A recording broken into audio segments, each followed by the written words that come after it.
Assalamu alaikum and guten Tag from Germany. Welcome to my YouTube channel. I hope you people are doing well और आप लोगों की ज़िंदगी बहुत मज़े और सुकून से गुजर रही होगी. आज की वीडियो में मैं जर्मन रेजिडेंस एक्ट के एक सेक्शन के बारे में बात करूंगी जो कि specifically non European skill worker के बारे में है.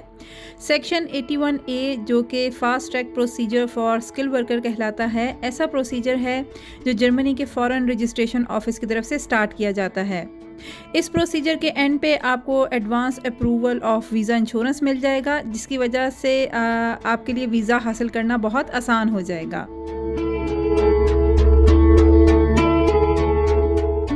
अगर आपको फास्ट ट्रैक वीज़े का अप्रूवल मिल जाए तो आप सिर्फ 3 वीक के टाइम में अपना वीज़ा हासिल कर सकते हैं, लेकिन इसके लिए आपके डॉक्यूमेंट्स पूरे होने चाहिए, जो कि मैं वीडियो में आगे चल के बताऊंगी.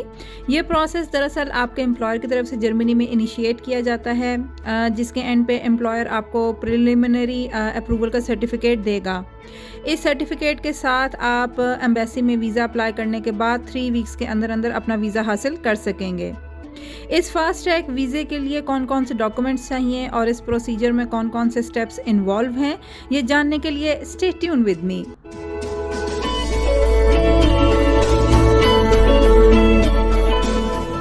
तो सबसे पहले बात करते हैं ऑथराइजेशन ऑफ द एम्प्लॉयर के बारे में, जिसके अंदर आप as a foreign skilled worker अपनी पावर ऑफ अटॉर्नी अपने पोटेंशियल फ्यूचर एम्प्लॉयर को देंगे, जिससे आप अपने एम्प्लॉयर को ये अलाउ करेंगे कि वो आपके बिहाफ पे जर्मनी में वीज़ा प्रोसेस स्टार्ट कर सके. इस डॉक्यूमेंट के बगैर आप fast track visa procedure start नहीं कर सकते. इसके अलावा फर्स्ट स्टेप पे आपको अपने पासपोर्ट की कलर कॉपी और प्रूफ ऑफ प्रोफेशनल क्वालिफ़िकेशन भी देना होगा. इन 3 डॉक्यूमेंट्स के बगैर आपका एम्प्लॉयर कोई प्रोसीजर टेकअप नहीं कर सकता. फर्स्ट स्टेप के बाद चलते हैं सेकंड स्टेप की तरफ, जो कि है contact with foreign authority in Germany. जैसे ही आप अपना अटॉर्नी लेटर और रिक्वायर्ड डॉक्यूमेंट्स अपने एम्प्लॉयर को देंगे, वो अपने रीजनल फॉरेन अथॉरिटी ऑफिस में कंसल्टेशन की अपॉइंटमेंट फिक्स करेगा. फॉरेन ऑफिस जो कि जर्मनी के ज़्यादातर स्टेट्स में सेंट्रल आउसलैंडर बेहोडे कहलाता है, आपके डॉक्यूमेंट्स के मुताबिक आपके एम्प्लॉयर को नेक्स्ट स्टेप्स और ऑब्लिगेशंस के बारे में बताएगा. सेकेंड स्टेप के बाद थर्ड स्टेप में बात करते हैं conclusion of agreement between employer and foreign authority, जिसमें एम्प्लॉयर वो तमाम रिक्वायरमेंट्स और ऑब्लिगेशन पूरी करेगा जो कि उसे सेकेंड स्टेप में कंसल्टेशन के दौरान कही गई थी. कंसल्टेशन के दौरान बताई गई रिक्वायरमेंट को पूरा करते ही फॉरेन अथॉरिटी और आपके एम्प्लॉयर के दरमियान एग्रीमेंट तय पा जाएगा, जिसके मुताबिक आप और आपका एम्प्लॉयर एग्रीमेंट में मौजूद ऑथराइजेशन एंड ऑब्लिगेशन के पाबंद होंगे, जिसमें federal employment agency, German embassy और रिकग्निशन ऑफिस के मामलात शामिल हैं. इस एग्रीमेंट के होते ही फॉरेन अथॉरिटी 411 यूरोस चार्ज करेगी, जो कि फास्ट ट्रैक प्रोसीजर की फ़ीस है. इसके अलावा एम्प्लॉयर आपके तमाम इम्पॉर्टेंट डॉक्यूमेंट्स, जिसमें अटॉर्नी लेटर, पासपोर्ट कॉपी और आपकी क्वालिफ़िकेशन का प्रूफ शामिल है, फॉरेन अथॉरिटी को सबमिट करवा देगी. थर्ड स्टेप के बाद फोर्थ स्टेप में फॉरेन अथॉरिटी आपके डॉक्यूमेंट्स रिलेटेड ऑफिस में फॉरवर्ड कर देगी, जहां पे आपका रिकग्निशन प्रोसीजर स्टार्ट किया जाएगा. रिकग्निशन ऑफ फॉरेन क्वालिफ़िकेशन ऐसा तरीका है जिससे आपकी क्वालिफ़िकेशन इंटरनेशनल स्टैंडर्ड्स के इक्विवेलेंट की जाती है. इस प्रोसेस को equivalence assessment of foreign qualification भी कहा जाता है. The related office are then decide on the recognition within 2 months after submission of all application documents. In case of missing documents, the foreign authority will immediately forward the subsequent demand to the employer. यहाँ पे एक छोटी सी tip share करती चलूँ कि recognition qualification में employer को requirement का पता होना बहुत ज़रूरी है. अगर आपके एम्प्लॉयर को इस प्रोसेस की अच्छी इन्फॉर्मेशन नहीं है तो वो आपके रिक्वायर्ड डॉक्यूमेंट्स को सही तरीके से प्रिपेयर नहीं कर सकेगा. फॉरेन क्वालिफ़िकेशन की रिकग्निशन के बाद चलते हैं फिफ्थ स्टेप की तरफ, जो कि है approval procedure of federal employment agency. Federal employment agency ऐसी गवर्नमेंट एजेंसी है जो जर्मनी के ministry of labour and social skill के अंडर काम करती है। ये एजेंसी जर्मनी के अंदर लार्जेस्ट लेबर मार्केट की सर्विसेज मुहैया करती है।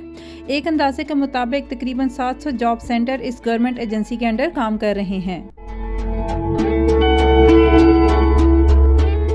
फिफ्थ स्टेप में foreign authority declaration on employment relationship का फॉर्म फेडरल एम्प्लॉयमेंट एजेंसी में सबमिट करवाएगी। इस फॉर्म के साथ साथ कुछ ऐसे एडिशनल फॉर्म की भी ज़रूरत होगी जिसके साथ अथॉरिटी को मुमकिना तौर पर एम्प्लॉय का ट्रेनिंग प्लान भी देना होगा। फेडरल एम्प्लॉयमेंट एजेंसी, जिसको जर्मन ज़बान में बुंडेसआगेंटूर फॉर आर्बेट भी कहते हैं, अपने अप्रूवल का फैसला रिकग्निशन क्वालिफिकेशन और एम्प्लॉयर एंड फॉरेन अथॉरिटी के दरमियान एग्रीमेंट के बिना पर देगी, जिसका मतलब है कि थर्ड स्टेप में एम्प्लॉयर एंड फॉरेन अथॉरिटी के दरमियान जो एग्रीमेंट साइन हुआ है वो बहुत इंपॉर्टेंट है। अगर इस एग्रीमेंट में कुछ ऐसा इंक्लूडेड है जो जर्मन की फेडरल या रीजनल गवर्नमेंट या वर्किंग कंडीशंस के अगेंस्ट है तो फेडरल एम्प्लॉयमेंट एजेंसी आपका केस रिजेक्ट कर देगी।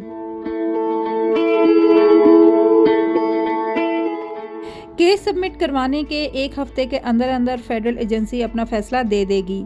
अगर एक वीक में आंसर नहीं आता तो इट मींस आपका केस अप्रूव्ड है। इसके बाद सिक्स स्टेप में बात करते हैं grant of preliminary approval to visa की।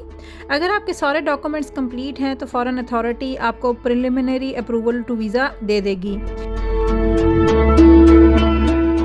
इन डॉक्यूमेंट्स में आपका successful recognition qualification, training plan of employee, approval from federal agency और रेजिडेंशियल लॉ की वेरिफिकेशन शामिल है। अगर ये सब रिक्वायरमेंट्स पूरी हैं तो फॉरेन अथॉरिटी की तरफ से आपको अप्रूवल लेटर जारी कर दिया जाएगा।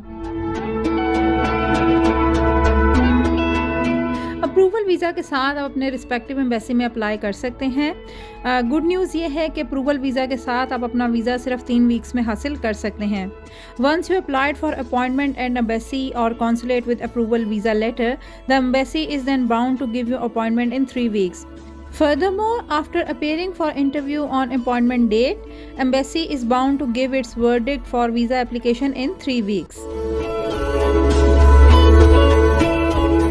लेकिन एक बात याद रहे कि अपॉइंटमेंट बुक करवाते वक्त आप इस बात को मेक श्योर करें कि आप अपना preliminary approval of visa letter का प्रूफ दे रहे हैं। अदरवाइज़ आपकी एप्लीकेशन 3 वीक्स के टाइम पीरियड में एंटरटेन नहीं की जाएगी। ये तो हो गया जी फास्ट ट्रैक वीज़े का प्रोसेस, जिसको देख के आप इस बात का बखूबी अंदाज़ा लगा सकते हैं कि इस प्रोसीजर में वीज़ा एप्लीकेंट, कंपनी का एम्प्लॉयर, फॉरेन अथॉरिटी और फेडरल एम्प्लॉयमेंट एजेंसी अहम किरदार अदा कर रहे हैं। लेकिन इसी ब्यूरोक्रेसी की वजह से आपका वीज़ा फास्ट ट्रैक वीज़ा कहलाएगा। अदरवाइज़ अगर आप खुद अप्लाई करेंगे तो इस प्रोसीजर को मुकम्मल होने में कम से कम 8 से 12 मंथ्स का टाइम लगेगा। इसके अलावा इस प्रोसीजर के लिए जितने भी इंपॉर्टेंट लिंक्स हैं वो मैं डिस्क्रिप्शन बॉक्स में शेयर कर रही हूँ, जिसमें अटॉर्नी लेटर का ड्राफ्ट, डिक्लेरेशन ऑफ एम्प्लॉयमेंट का ड्राफ्ट और इसके सब्स्टिट्यूट शामिल हैं। अगर आपके साथ आपकी फैमिली भी जर्मनी आना चाहती है तो आप अपने एम्प्लॉयर को ये बात कन्वे कर सकते हैं। फैमिली रीयूनियन सेक्शन 27 FF के तहत वीज़ा अप्लाई कर सकते हैं। आखिर में बात करूंगी वीज़ा फ़ीस की, जो कि 75 यूरो है। इसी बात के साथ मैं अपने वीडियो का अख्तिताम करूंगी। If you like my video please subscribe my channel and give me your valuable feedback in the comment section below. इंशाल्लाह मुलाकात होती है नेक्स्ट वीडियो में एक नए टॉपिक के साथ। अपना बहुत ख्याल रखिएगा और मुझे दुआओं में याद रखिएगा। तब तक के लिए अल्लाह हाफिज़।